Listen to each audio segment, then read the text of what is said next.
भारतीय सेना एक नौकरी का जरिया नहीं है। अगर आप भारतीय सेना में शामिल होना चाहते हैं तो आपको शारीरिक और मानसिक तौर पर मजबूती दिखानी होगी। कठिन से कठिन समस्याओं का सामना करने के लिए आप में साहस होना चाहिए।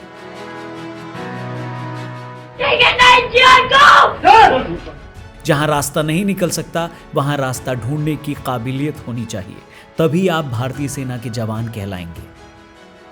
नमस्कार, जय हिंद। मैं हूं रौनक और ये जो बातें मैंने बोली ये जनरल बिपिन रावत ने आज से कुछ साल पहले कही थी, जहां उन्होंने साफ साफ शब्दों में आने वाली पीढ़ी के सैनिकों को यह बताया था कि भारतीय सेना का दूसरा मतलब शौर्य, पराक्रम और बलिदान है। उनके इन शब्दों से हजारों युवाओं ने प्रेरणा ली और फिर भारतीय सेना में शामिल भी हुए। जनरल रावत के शब्द जादूगरी करते थे और इसी वजह से उनको सुनने की चाहत सभी में थी।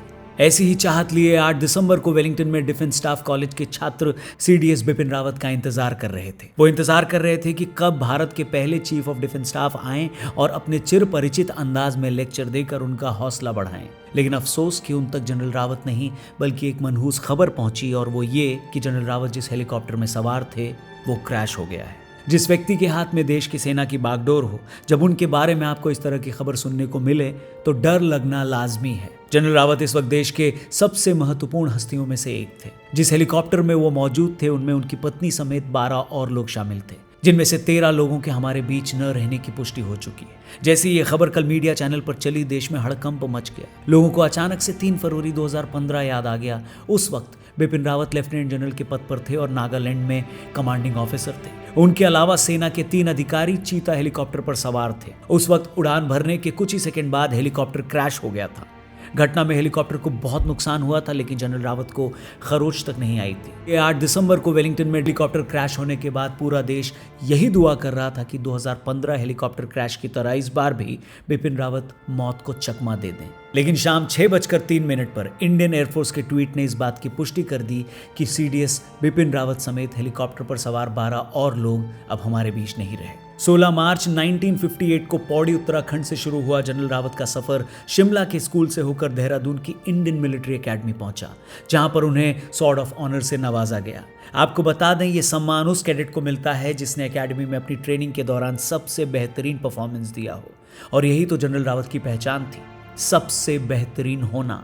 उन्होंने अपनी जिंदगी में सेकंड बेस्ट होना कभी चुना ही नहीं। भारतीय सेना में उनके बेहतरीन पराक्रम के चलते उन्हें परम विशिष्ट सेवा मेडल और उत्तम युद्ध सेवा मेडल भी मिला। उनका कद इस हद तक बढ़ गया कि नेपाली आर्मी ने भी उन्हें अपना ऑनरेरी जनरल बना दिया। उनके रिटायरमेंट से एक दिन पहले सरकार ने उन्हें पहले चीफ ऑफ डिफेंस स्टाफ बनाने की पेशकश करी, जो उन्होंने सहर्ष स्वीकार कर लिया। यानी रिटायर होने के बाद भी जनरल रावत ने देश के नाम अपनी जिंदगी कर दी।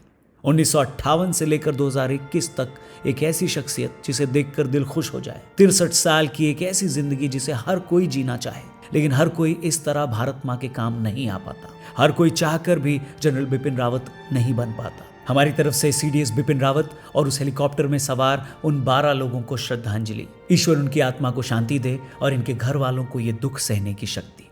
हमारी तरफ से जनरल बिपिन रावत के लिए चंद पंक्तियां। आप भारत के दिलों की जान थे जनरल, देश का दम, देश की पहचान थे जनरल, वायु की, जल की या थल की शक्ति के नायक। आप तो वर्दी में हिंदुस्तान थे जनरल। आपने डिफेंस को दी थी नई ऊंचाइयां, आपकी हिम्मत के चर्चे करती थी पुरवाइयां। वो कि जिनसे डरते हैं दुनिया के ताकतवर बड़े, आपके नाम से डरने लगी थी उनकी भी परछाइयां। आपके जलवे से सब हैरान थे जनरल, आप तो वर्दी में हिंदुस्तान थे जनरल। सांप का फन तोड़ना यूं आपसे सीखा, शेर का चिंघाड़ना यूं आपसे सीखा। दुश्मनों को रोकना पहले भी आता था, लेकिन घर में घुस के मारना यूं आपसे सीखा। आप हर मेडल के सच्चे मान थे जनरल, आप वर्दी में हिंदुस्तान थे जनरल। इतनी चतुराई से घेरे आपने दुश्मन, सारी दुनिया मानती थी लोहा मन ही मन। इस तरफ अरुणाचल से उस तरफ कश्मीर तक सर्जिकल से कांप उठे थे कई रावण। हम अयोध्या थे तो फिर हनुमान थे जनरल, आप तो वर्दी में हिंदुस्तान थे जनरल। पूरे हिंदुस्तान की तरफ से आपको नमन और श्रद्धांजलि। जय हिंद।